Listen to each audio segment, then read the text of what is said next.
I am live. I am alive. Are you? I'm going to let myself just kind of sink into my energy here. Ooh, wrong things. One moment. Yes. It doesn't really matter how many times I do this, how many times I make a video, speak publicly, talk in front of a group, and, maybe there's not even going to be a group. That's cool too. It's fine.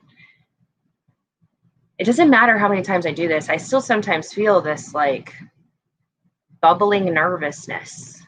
You ever feel that? I've been feeling recently like there's so much happening. I feel like a duck and I'm sitting still on the surface and there's not much happening to my physical eyes in my physical reality. And yet I feel the gush and the intensity and the power of the current moving me along. And it's a weird space to be, isn't it? When you feel that everything is shifting, when you feel that everything is unfolding, but yet you cannot see it with your physical eyes. So I'm seeing a lot of other things with my physical eyes.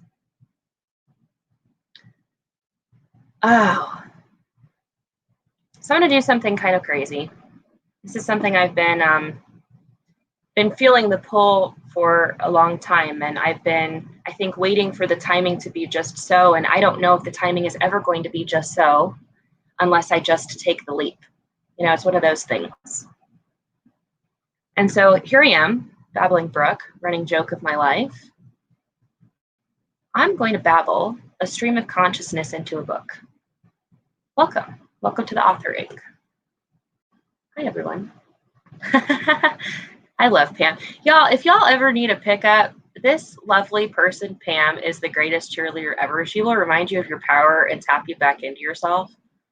Seriously, like, if y'all ever need a friend, reach out to her. She's great. For real. Hi, Dana. Hi, lovelies. So good to see you. Yeah, crazy is always great.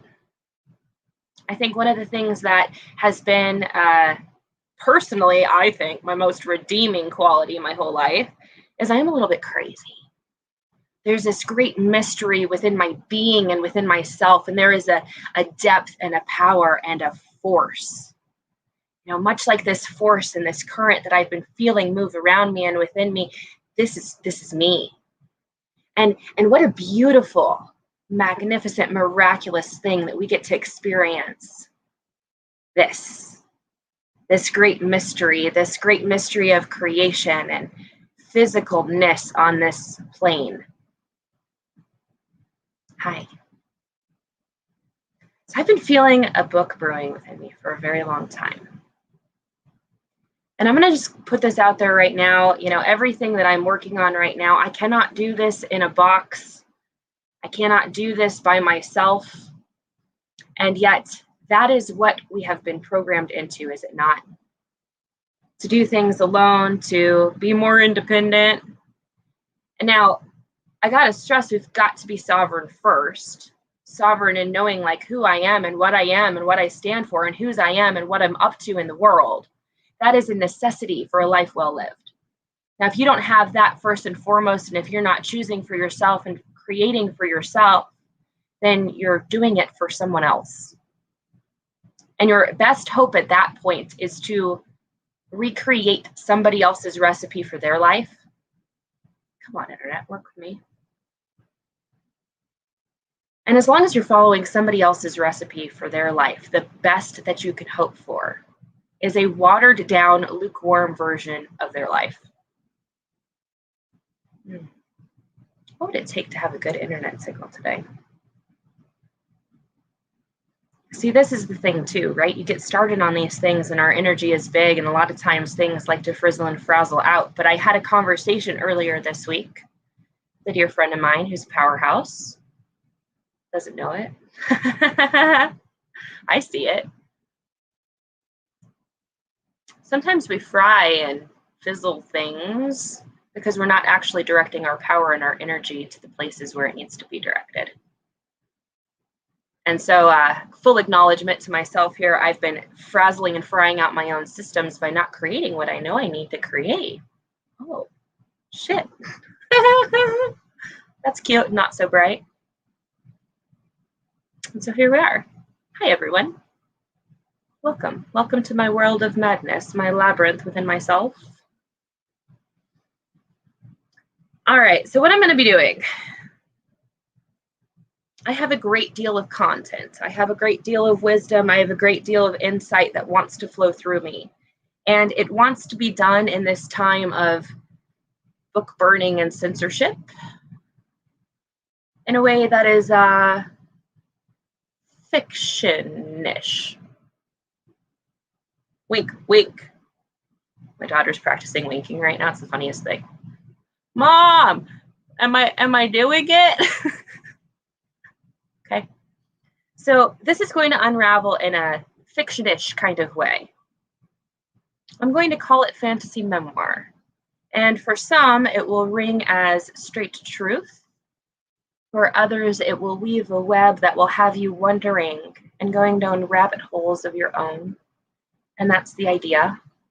For others, it will seem like fantastical fantasy, an impossibility and improbability. And for others who are dancing on the same web as me, it'll be true.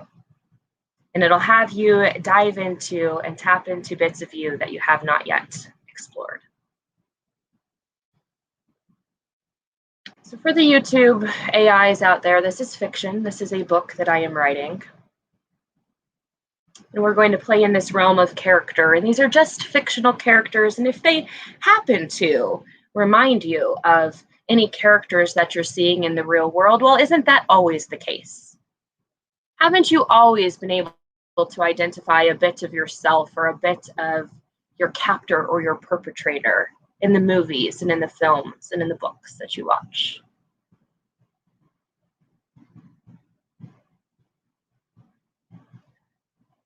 See, before we begin, and before we begin to unravel this great mystery, I've got to set a scene. And I know the internet's going to work with me today. I've got to set a scene. I want you to just imagine that just for a moment that the main character of our book is an infinite being, powerful beyond belief. The totality of all and yet nothing at all, the great paradox, the all, the nothing, and the everything in between. And that at some point, this great infinite being was born into a physical body. And in this physical body, in this animal kingdom, in this plane of existence that is both magic and mayhem, in this place, there were other characters that discovered that they could get high off of controlling and manipulating the energy of the individual. Now, maybe you've tasted that high, and maybe you've been the one that someone else has been getting high off of, as was the case for this main character. Let's call her Morel, kind of like a mushroom. So Morel was born, an infinite being. And I will call her she, but the truth is that she is the totality of all that really is. And within her, in this infiniteness, there was divine polarity. This polarity conversation that we've had in the coaching industry is missing the point. The twin flame conversation is missing the point. The law of attraction conversation is missing the point. All of them have been there to lead you astray, to dissuade you from the true path, from the route into fullness of yourself. So if you can just imagine that this infinite character that we're calling Morel, she is born divinely feminine, divinely masculine, but also a divine child, a creative, chaotic, beautiful monstrosity, a disaster, of gorgeous, creative potential. And I wonder if maybe you can just imagine that you are more like that than like the things that you've been led to believe that you are. So this infinite being is born, and she's born into this body. But this body is limited. This body that she's born into is small and fragile and dependent through its hardwiring.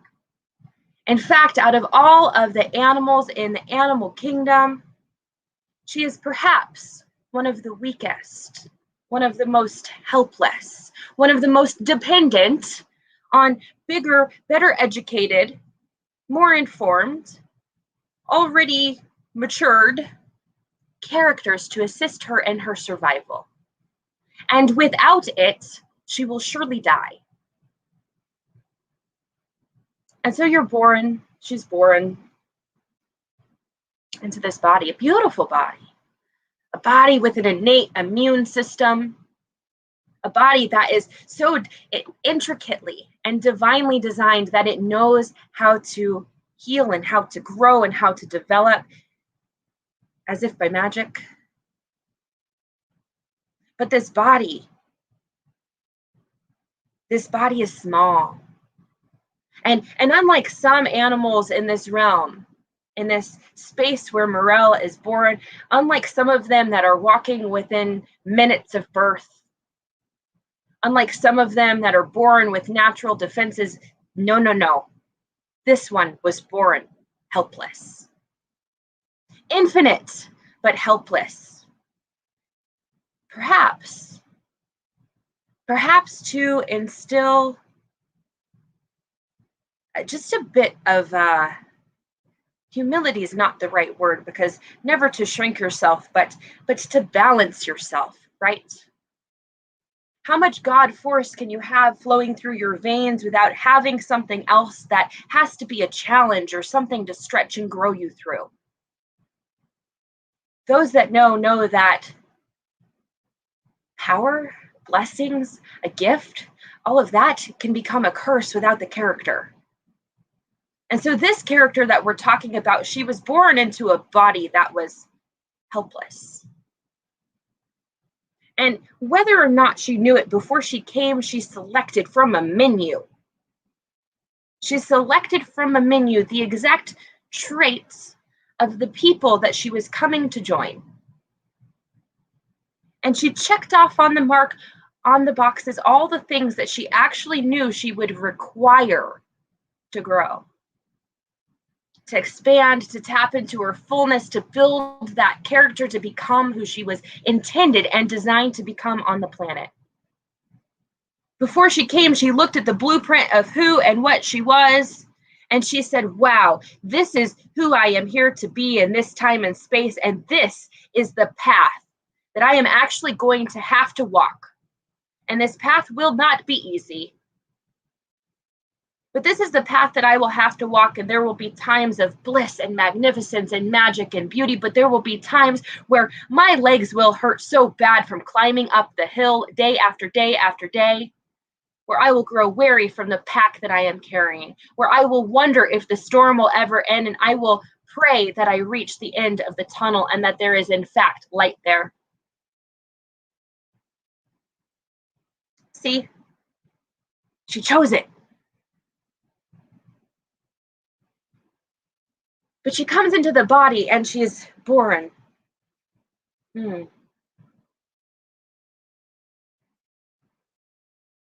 It's just taken back. See, this is the thing that's going to happen as we unravel this, because I'm an interdimensional witch and I'm always traveling between these times and spaces and places, and these new things come up.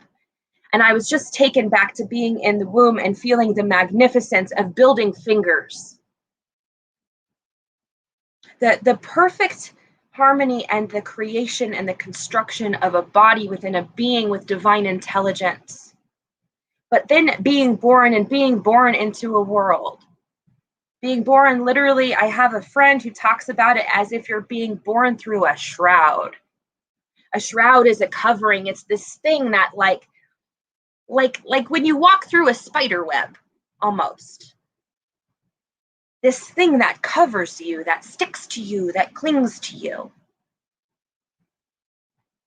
And this shroud that she speaks of is created through generations and generations of programming, grooming, indoctrination, trauma, life experience, and event.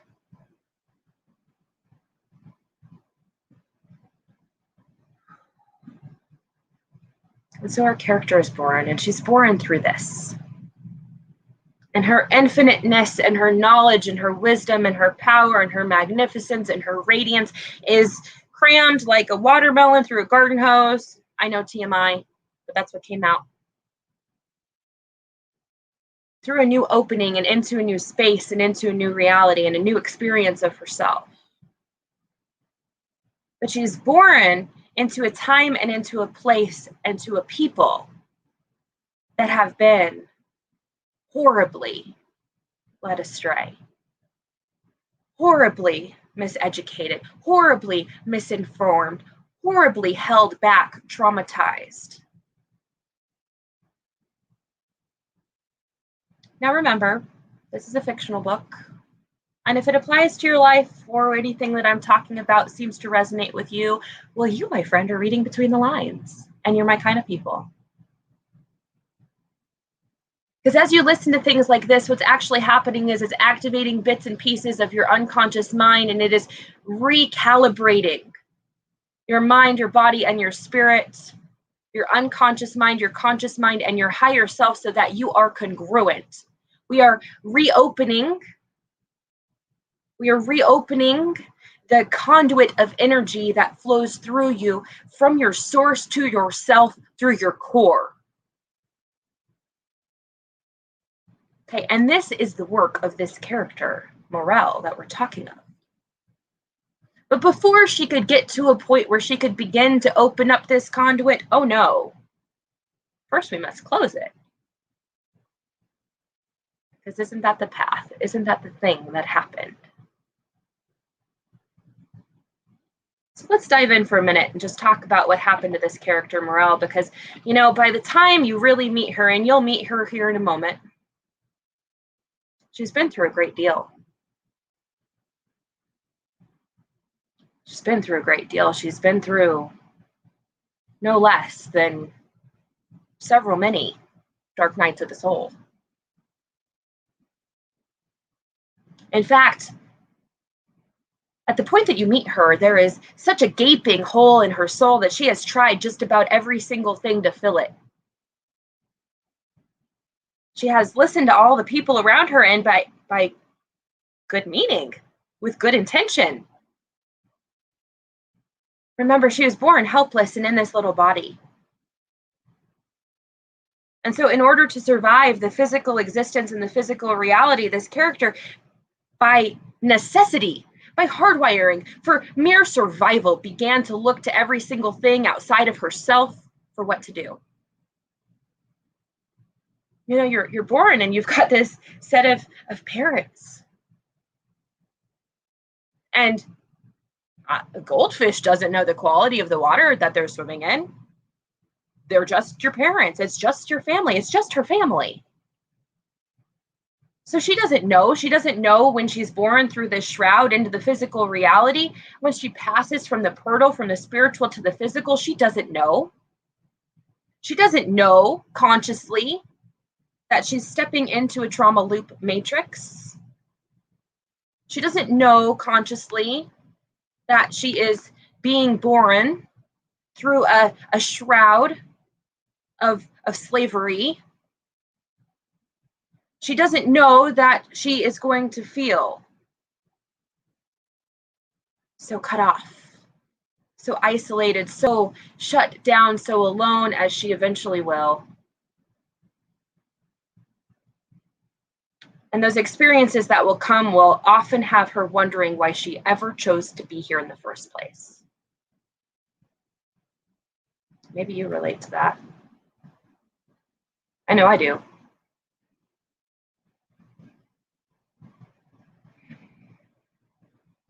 So she's born into this world and into this place with two people in grown-up bodies that, quite frankly, don't actually have it all figured out. See, because how could they? How could they? Because for generations, each person is born through this shroud in a helpless body into a world where they don't know how to operate. And when we don't know how to operate our innate, hardwired intelligence is to actually look, to learn. But many of us don't know what we're actually looking at. Many of us were not taught to have a discerning eye as to where we are looking for that kind of instruction. And so where do we look? Well, we look in our environment and we look to everything that is closest to us for that training, for that know-how, for that skill on how to get along. And this main character, Morel, was no different. She was born into the trauma loop matrix, just like her mother had been born into the trauma loop matrix, and just like her father and his father before him, thousands of years back in the chains, in the family tree and lineage. Born into these bodies where they must actually look outside of self for how to get along. And so they look. And because everybody else is doing it, they just jump on the bandwagon and they carry along with the way that it's always been done.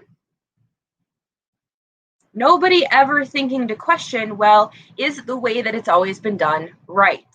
Is it working? Is it accurate? Is it adequate? Is it sufficient? Is it actually contributing to thriving? Or should we maybe rethink things? And so this main character, Morel, she's born, right? Shit hits the fan real quick. Shit hits the fan real quick. And before she's 6, her parents have split up. Not 1, not 2, but 3 times they've separated. They've moved apart and then fused back together without ever really working on their big issues. And so what's normal for her and what she begins to see as a habituated normal way of functioning in a relationship is to fight, is to throw things, is to get violent and angry and loud, maybe get the cops called a few times. Anybody else relates? What she learns is that the way to solve a situation is actually to avoid it. To just, well, if I don't pay any attention to it, if I bury my head in the sand, if I turn a blind eye and I put my damn earplugs in, maybe if I ignore it enough, it will disappear. Maybe if I ignore it, it'll disappear. And so we run and we become avoidant, we become anxious, and then we wonder why we feel like the other shoe is just destined to drop. Well, because it is. Because that's actually how all of that was set up and designed. And this little girl, she grows from being this infinite thing with all of this creativity just bubbling forth from her, this babblingness, this ability to connect and make friends and to speak and to create and to build, and this knowing of infiniteness and this world that she's born into.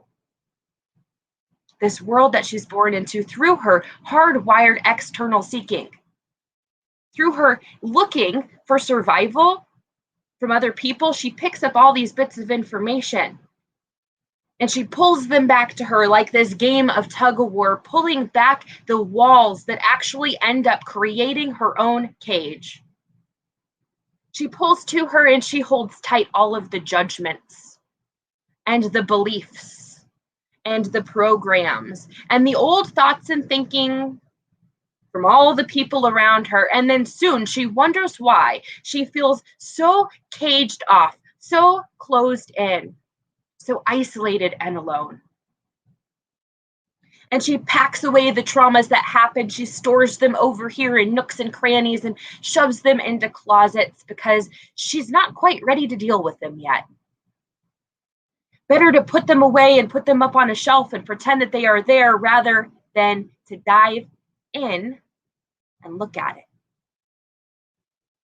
And so now all the stuff is just crammed underneath her bed and in the closet. And quite frankly, if you were to open the door, there would be an avalanche of grand proportion. Not just physically in her room, you better watch out, but emotionally and energetically as well. Now, you do this long enough with the dishes in the sink and that stuff will really start to stink. And her place did. At some point, you got to take the trash out. But nobody ever taught her how to do that. And so when this little girl is 6.5, her parents separate and they go their own ways. And everything gets better, but not. And isn't that the way it is? Some things look different, but they're not actually better. They're just different. It's like the more that you run from yourself, you can't. The more that you run from yourself, the more yourself is actually that, not even yourself, like your conditioned self, your programmed self, your boxed in self. The more it actually wants to fight back and speak up and scream at you and get your damn attention because it needs you to love on it. And so she's no different. And there's a whole host of things that happen from, use your imagination. This little girl born infinite into a little body is hurt. She is used and she is abused physically, verbally, emotionally. She is cut off, she is cut down, she is isolated, she is insecure. And then we throw her into school. And this brightness and this brilliance is actually condemned and she's shut down and she's in trouble for reading. So her work's done. And she's pushed to try to fit in and make more friends, but when she does go try to fit in, they tell her she's not enough. And so she adds that to her list of things of who she is and what she believes she is. And she looks at her mom, and her mom is always getting things snipped and tucked and pinched and poked, and nothing is ever right. There's always some crazy thing. So she learns to hate her body. She learns to hate her being. And her dad is always working, work, struggle, feast or famine, prove your worth, earn your living. And like a good daddy's little girl, she wants to pick up all of these traits and add them to her too. And so she does. Now, see, a long time ago when she was little, she learned to never say no, because saying no when she was uncomfortable meant that she might actually cut off the stock and the supply of love and sustenance that was coming her way. The things that she actually needed for survival. And what a mind fuck for a character to have someone that is your source of love and sustenance also harm you. And if you are like our character here, dear one, my heart goes out to you, because me too. I've experienced that. And so all of these things get picked up and piled on and placed on and in the heart and the soul and the mind and the spirit and the being. And every single one of them work exactly as they are designed. Do you know what a matrix is? A matrix is a cage. It is a programmed energetic structure that is designed to keep you in a certain frame of mind, in a certain way of thinking, way of being. Now, you are an energetic being, and the main character in this story is an energetic being. She is interdimensional. She works through all time and space, and she is beyond this body that she's in right now, and so are you. But she's been placed in this box, in this trauma loop matrix, born to people that were so deeply entrenched they couldn't even see it. very much like entrapped. And so if you can just imagine, oh God, crazy vision that just came through. If you can imagine, she has this primal energy, this creative force, this thing that is so majestic, vibrant, alive, wild within her, like a tiger. Like a tiger that's been placed inside a New York City apartment building. Like a tiger with this wildness and this beauty and this power and this essence and this majesty, we have been placed in a cage of concrete. So if you can imagine that our character has grown up and she's done all the things that you were supposed to do, right? Got the good grades, got the degree, did the things, but she still is a gaping hole in the middle of her soul.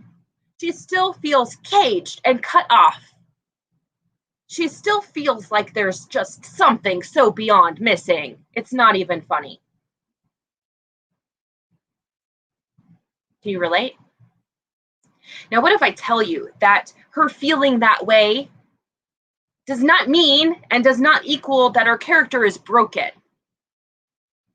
It does not mean or equal that our character is not enough, or that she's not valid or valuable or worthy or any of those things. And what if I told you that her character didn't actually come here to fit in with all these people that she was born to? That she wasn't actually intended to come be like the rest and follow the herd and fall in line? What if this character was actually born divergent? What if you were?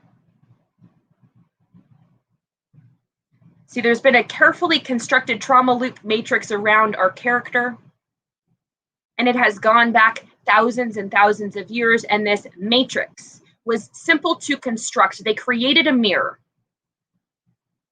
They created a mirror and they inverted the truth of the realm where Morel, this character, resides. They inverted the truth. So they took the innate way of being, the innate design, the innate programming, the divine design, the blueprint, and they flipped it. They inverted it. They perverted it. A bunch of perverts perverted it.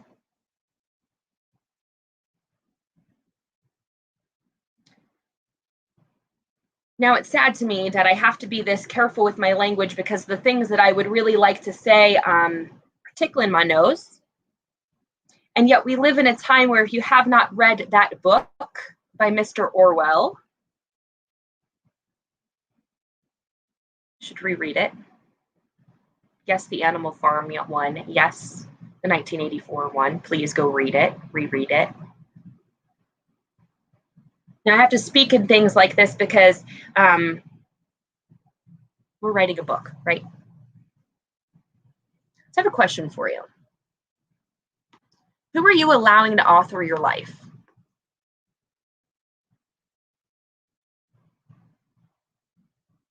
I'm going to say it again. Who are you allowing to author your life? Because our main character here was allowing everyone outside of her to author her life. Now, she didn't realize it at first, or maybe even for a while, because it was part of the loop. It was part of the matrix, okay? But anyone that you give authority to, let me write this. My tasking's a bitch sometimes.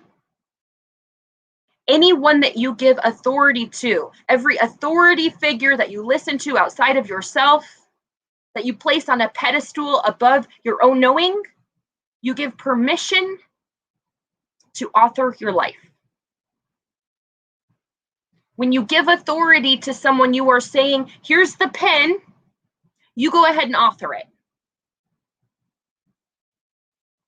Now see, I'm here going live authoring my book, out loud in person for you so that maybe you can make some of these connections for yourself so that you can begin to create your own work of art, starting with your heart.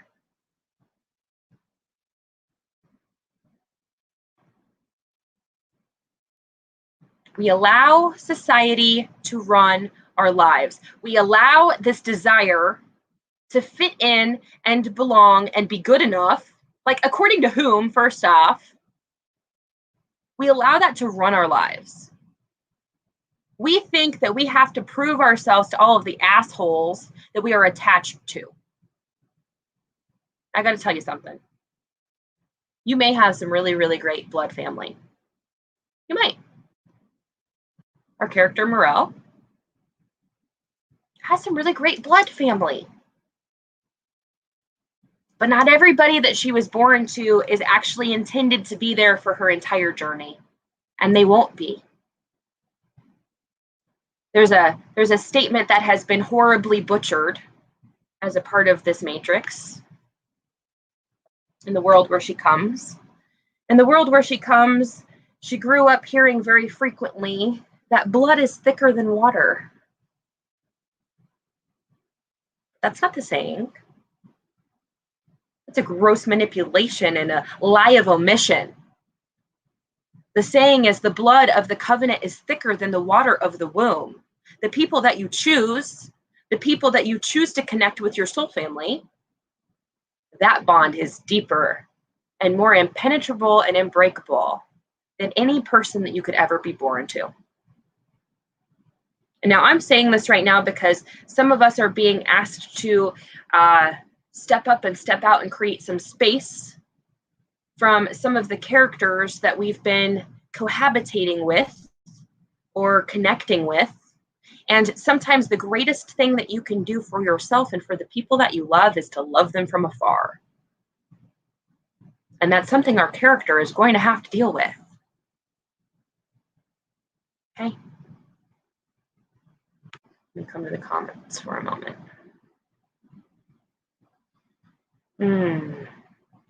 Pam says, it's never too late to pick up that pen and write the rest of your story yourself. Amen. Okay. So I've got to tell you, I'm going to go ahead and start the story now. I want to tell you that this is Memoirs of an Interdimensional Witch, and some person's going to help me actually turn this into something cohesive so we can read it one day. Because I'm real ADD.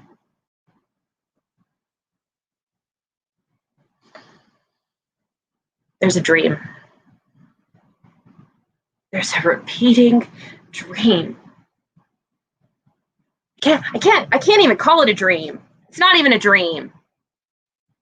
To call it a dream would mean that there was something inspiring about it, something redeeming about it. This isn't that. Now, as we get deeper into this great mystery, you will see that there is a great deal of life and a great deal of love. But that is not where my story begins, where this story begins, my friend. No, this story starts with a dream. The kind that has you not want to fall asleep. The kind that comes back on repeat a gazillion times over, invading your ability to sleep. The kind that has you hope that when your eyes close tonight, that please God, not this one again. And so we must start there, must we?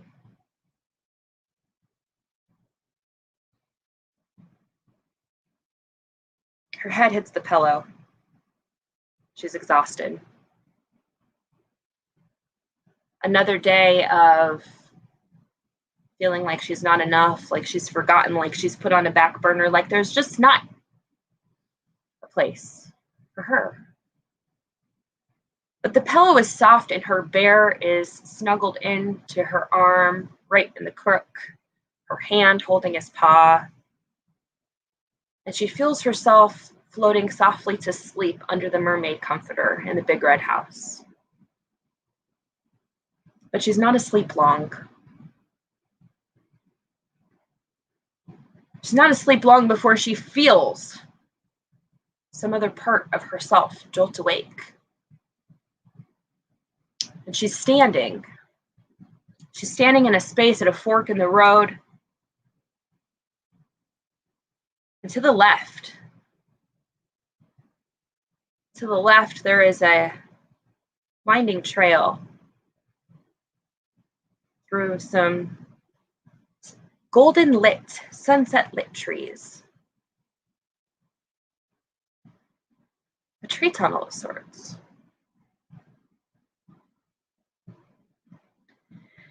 And down that trail, a little ways off in the distance, she can see a garden gate. And she can see the edge with blooms and vines. And inside the yard, behind the garden gate, there is a tree with a tire swing and the most adorable little cottage. A beautiful space, a space that just feels so inviting, so homely, so warm, so comforting, that it almost like pulls her in. It feels, it looks, it seems secure. And she's overcome with this feeling as if she's been going for miles and miles and miles, and she just needs some kind of reprieve. And so now she's here. And this place is off to the left. And off to the right. Ooh. Down a jagged road of broken blacktop, full of potholes. Past the chain link fence, through the piles of heaped up garbage, other people's refuse, choking through the smog. Beyond the cloud, there stands a giant, looming industrial building. And from its smokestacks spew gray and green, and she coughs a bit. It's intimidating. There's this feeling of disgust. And the hairs on the back of her neck stand up at just the thought of approaching it. Better not go there. The sign on the gate says, "Keep out, no trespassing, condemned." So she turns, and she turns a blind eye, and she puts up a hand, and she turns away from the very thing that is uncomfortable. And she walks instead down the path, through the tree tunnel, and into the gate. And now that she's close to this little cottage, she sees the beauty and the gingerbreadness of it. It's stucco and stone with a river rock chimney and a trail of smoke coming out of the roof. She smells something delicious and delightful. There is sweet and there is savory, and the smell of lilac and rose surround her. She pauses for a moment to swing at the tire swing in the yard. Back and forth and back and forth until she hears a screen door open. And then there's a holler. "Hello, out there, are you hungry? I'll feed you." Now, the truth is, that's the way to her heart. I mean, don't tempt her with a good meal. So, in she goes. Step by step up the path into this secure, sweet little cottage. And she sits down next to the fire in a big overstuffed chair, and suddenly on a tray, soup is being delivered. Soup, not just any kind of soup, a special kind of soup. Kind with these weird butterball bread things that are strange but nostalgic and delicious. And she pokes and she eats this bowl of soup. and she breathes in the intoxicating smell of comfort.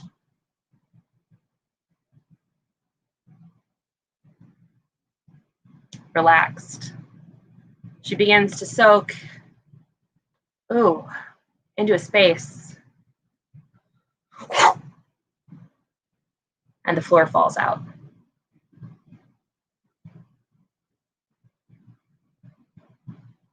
The floor falls out and thud. She lands with a thump.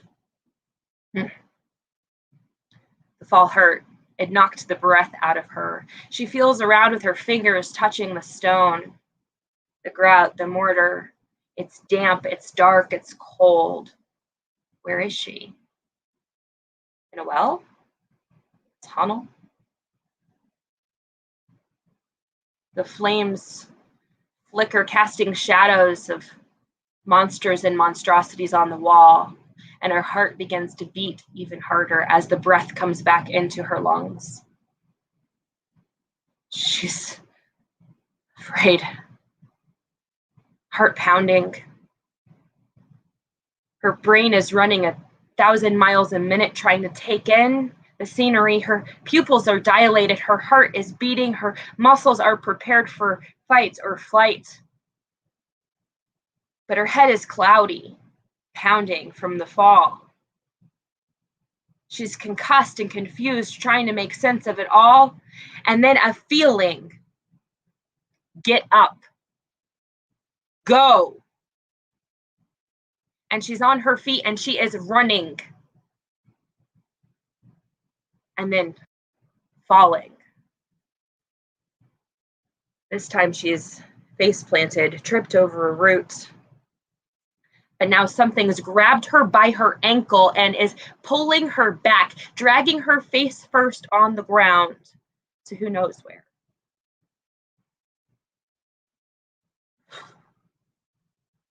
And she wakes up.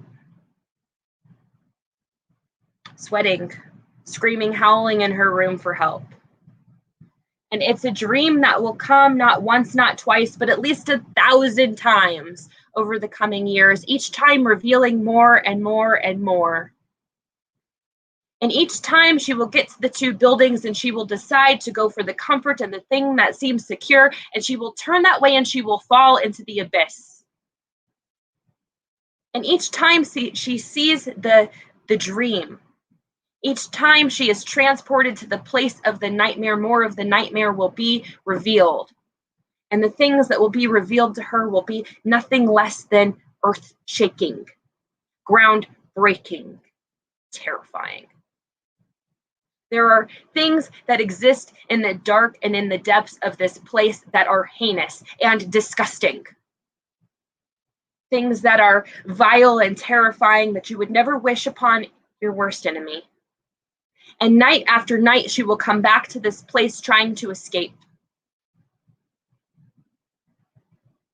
She can smell the dirt, the blood. When she wakes, her body aches with the pains of the things that happened in this torture chamber within her soul. And year after year after year after year after year, this thing will come back to haunt her. A giant wake-up call, a thing that is just trying to get her attention and maybe shine the light on this gaping hole within her soul.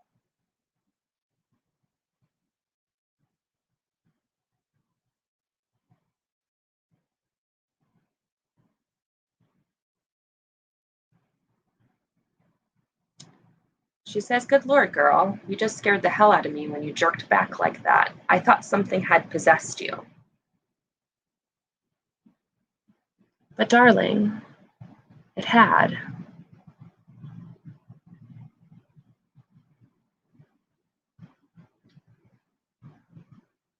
And that's the scariest part of it all. See, because in this place, in this trauma loop matrix where our character Morel was born, everybody has been possessed. How do you become possessed? To be possessed. To be possessed means to be owned. To possess something is to own it. And our character here had been owned.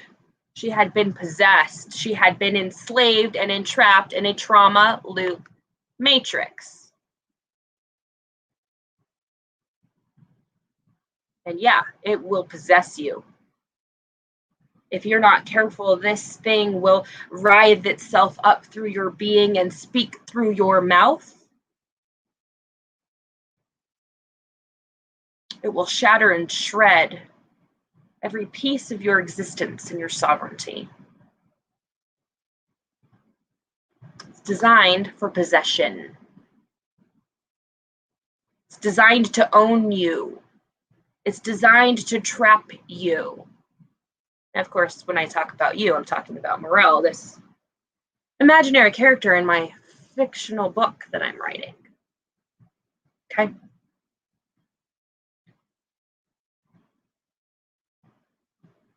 That's the point. It's not broken. Now, it's fucked up, pardon my language. You should watch my language on some of these things, because I know the tube doesn't like that. I don't have more mild language for it, though.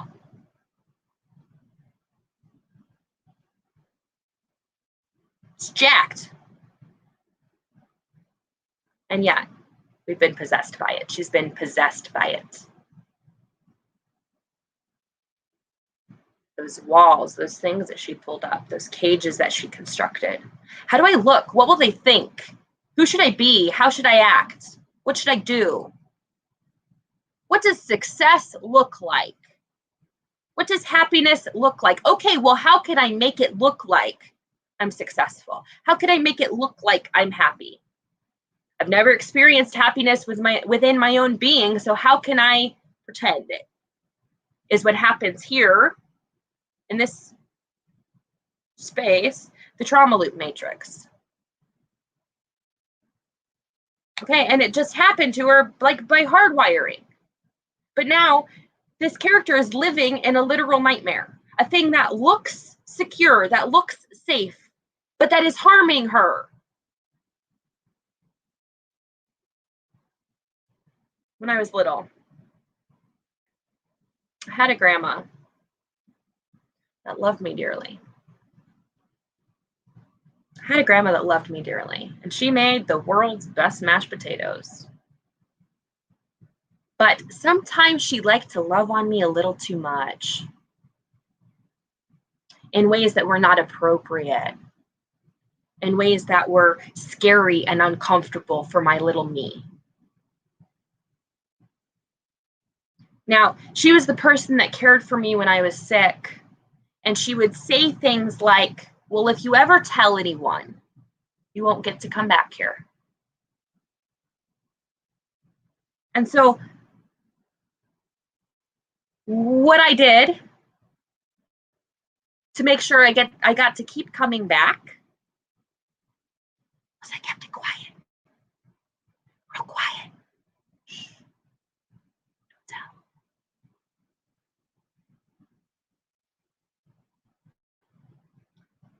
So this character Morel has been hurt like that.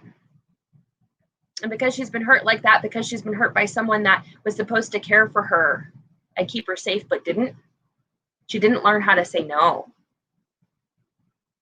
In fact, she learned how to be a chameleon.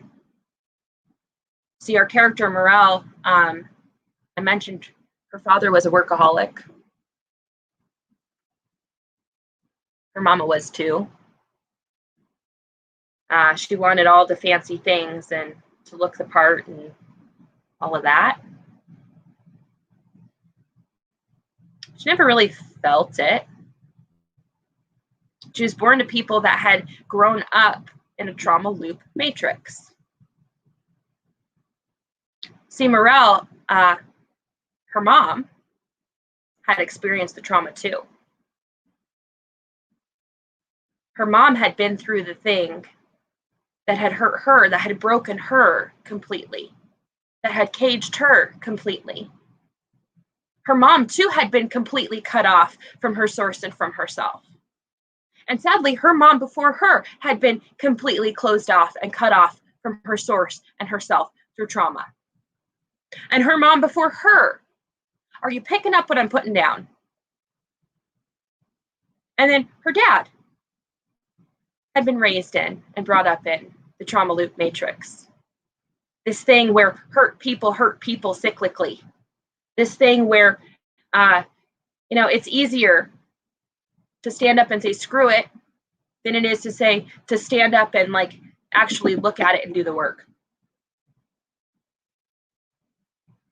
And these were good meaning people, infinite beings, just like Morel, born into a little helpless body, but then conditioned by their environment and the people around them out of necessity.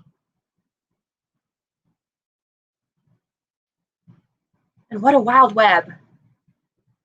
What a wild thing to be caught up in.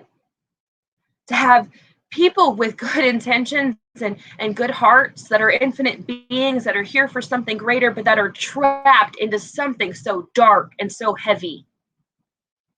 Something that they are so oblivious to that it is running the show from behind the scenes. And that was the way it was for character Morel.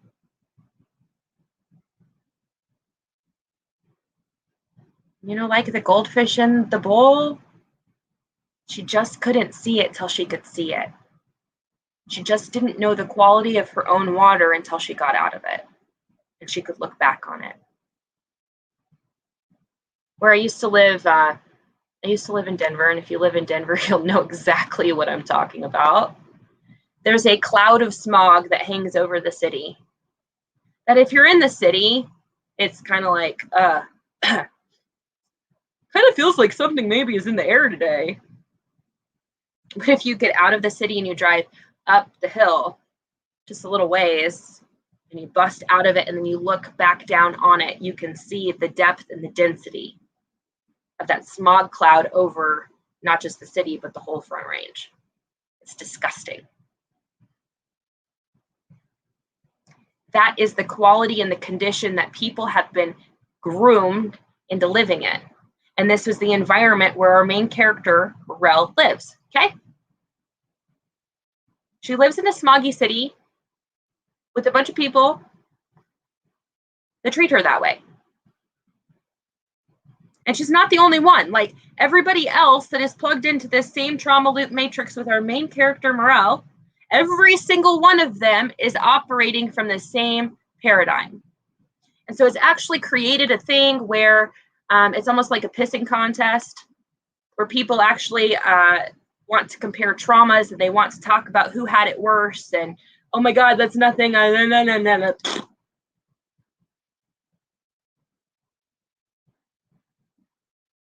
Gross. Ugh. Shake it off. Okay. She has this dream. She has this crazy dream. And more will be revealed. We'll come back to the dream on another video. She has this crazy, crazy dream for years. For years and years and years, she has the same recurring nightmare. And every day when she wakes up, she discovers that her life is, in fact, the same freaking nightmare that she goes to when she sleeps at night.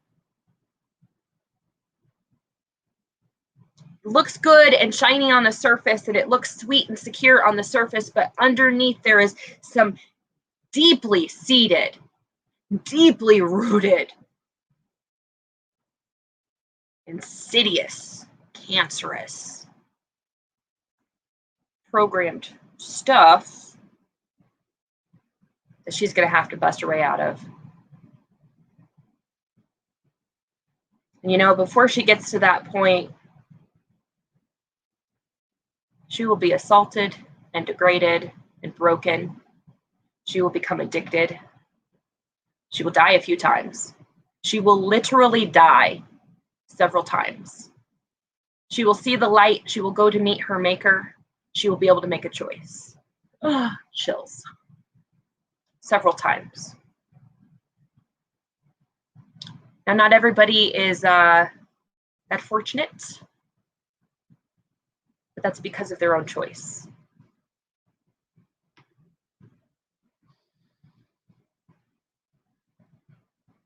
It's a cycle, you guys. It's a trauma loop. And, you know, everybody's got it.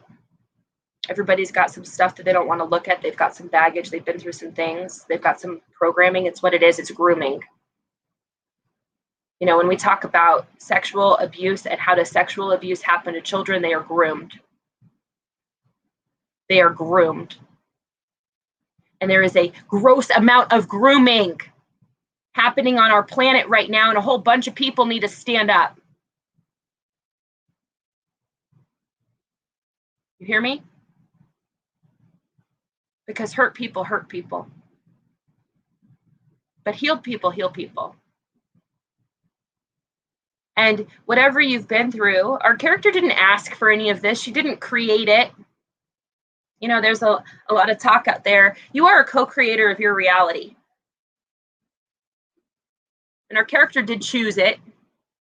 Not the conscious being her. Not the like, oh yes, I really love being harmed. Somebody harmed me. I'm so freaking sure. Like, are you kidding?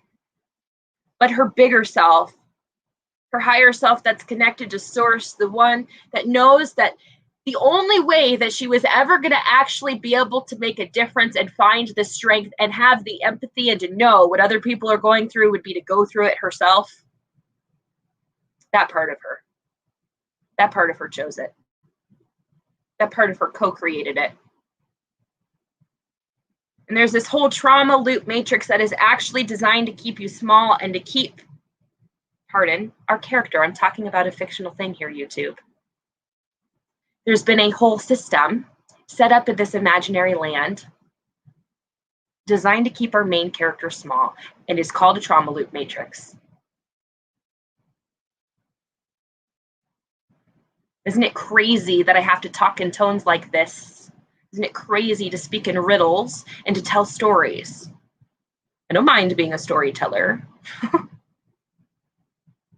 So this character in our book was born in this trauma loop matrix, but at some point she realizes that the only reason why she feels so damn empty inside,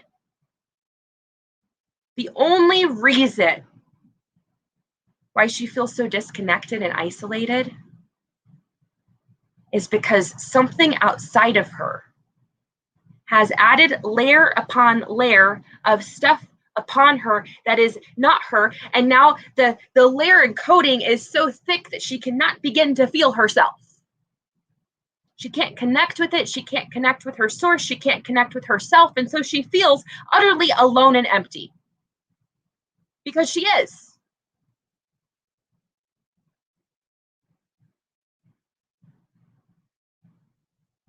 She tells herself all kinds of lies like, I love myself. But the truth is, like, she doesn't even really fully know what that is because it's never been demonstrated to her in her life. She hasn't yet had the experience of that. And the things that have been displayed as love in her world are not love at all, but abuse in sheep's clothing. See, manipulation and coercion are not love.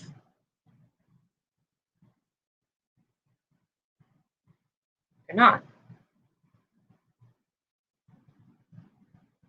And so many people in this space where a character lives are buying lies. Lies of scarcity, lies of lack, lies of disconnection. So uncomfortable and so afraid to actually go within themselves into that space that feels so empty. And the thing that eventually saves our character is not by externally seeking for solutions out there, but by going deeply within the depths of herself, by plunging into the well of her own well-being and finding herself there.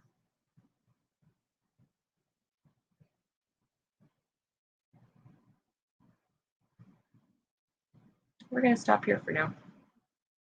I might do more later. We'll see what else wants to come through.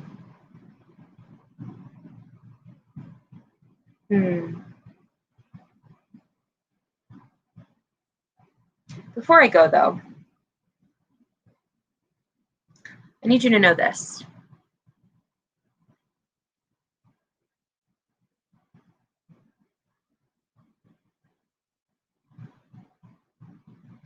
You weren't meant to live like this.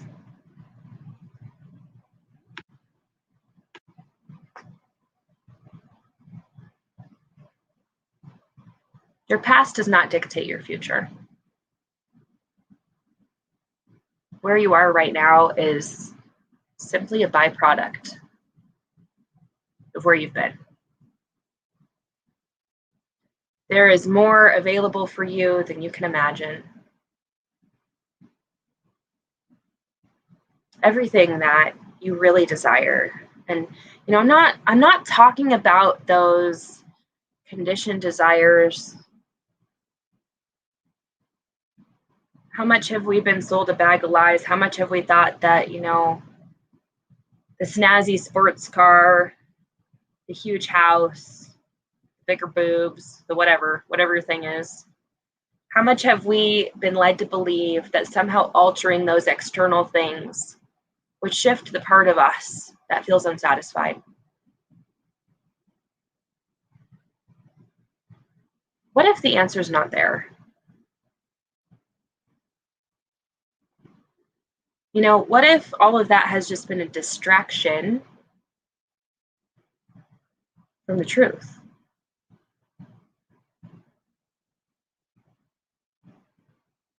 What's your truth?